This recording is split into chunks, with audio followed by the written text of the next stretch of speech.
Following statements is /r false. There were two statements. S1 is every infinite subset of regular set is regular. Statement S2 is every finite subset of non-regular set is non-regular.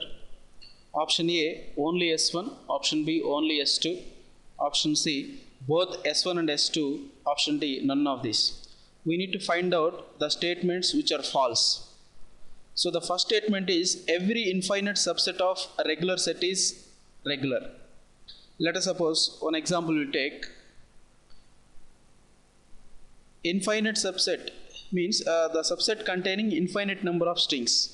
Let us suppose if L1 is a regular set, that is 0 star 1 star, that means 0 or more zeros followed by 0 or more ones.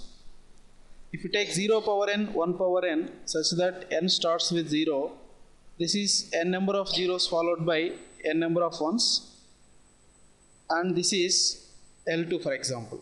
Here L2 is infinite, L1 is also infinite, but L1 is a regular language, but L2 is not a regular language, but L2 is the subset of L1.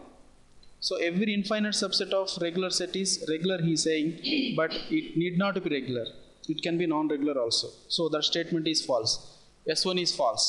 Statement S2 is every finite subset of non-regular set is non-regular.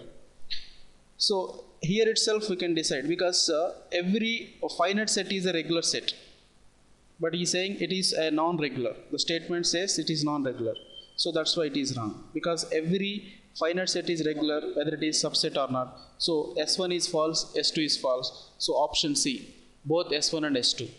Option C is the right option here. This is the correct statement in the following.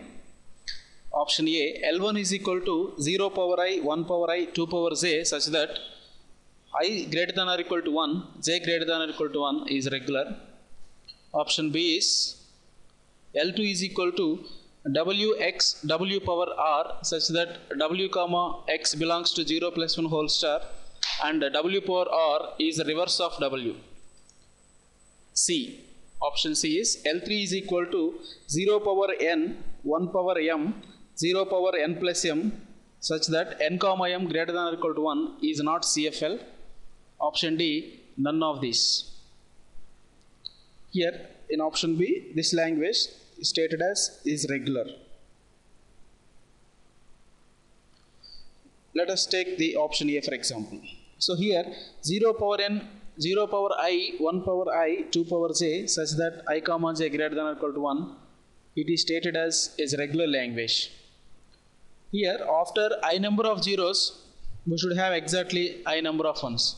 So for representing this language we need to have a memory. We need to push zeros into stack, and for these ones we can pop the zeros so that we can maintain the balance of number of zeros and ones, and twos can be bypassed. It can be recognized by only PDA, it cannot be recognized by the finite automata. So it is not a regular language, it is mentioned as regular, so that it is the wrong statement. Statement B, let L2 is equal to Wx W power R such that W comma X belongs to 0 plus 1 whole star, and W power R is reverse of W is regular. Let us see. Here W present in 0 plus 1 whole star, and X is also present in 0 plus 1 whole star. Let us suppose if you take a minimum string, here W power R is reverse of W, then W is epsilon, X is epsilon, reverse is also epsilon, total it will be minimum string epsilon. Next is, if you take W as some 1 0, you can take X as anything, that is in the 0 plus 1 whole star, that is 1 0 1 or something 0 1. So for 1 0 0 1 is the reverse, and this part we can consider as X, or this total part we can consider as X, and single one in W, and 1 is the reverse of this one, so that this is also present. That means if you start with 0 you have to end with 0, if you start with 1 you have to end with 1, and also the epsilon. So we can have a regular expression for this in such a way that 0 plus 1 whole star, before and after we can have zeros, or 1 0 plus 1 whole star 1 or epsilon. So we can recognize all the strings of L2 with this regular expression 0 0 plus 1 whole closure 0 or 1 0 plus 1 whole closure 1 or epsilon. So it is a regular language because the regular expression is existing. So option B is the right option. Let us see also, that is L3 is equal to 0 power n 1 power m 0 power n plus m is not CFL. It is a CFL because we can recognize this with the PDA. We can push zeros into stack, ones into stack using n plus m zeros, one by one we can pop, so that the stack gets empty, language will be recognized. But it is mentioned it is not a CFL, so this is the wrong statement. Option B is the correct statement here. The tightest upper bound of creating a heap of n elements is option A order of n, option B order of n square, option C order of 2n plus log n. Here the tightest upper bound means that complexity in the complexity in the best case. So the complexity in the best case would be order of n. Why? Because this case will occur when if we insert n elements, for each element we need not heapify. We need not heapify in order to satisfy the heap property. In that case will be the best case, and its time complexity would be order of n.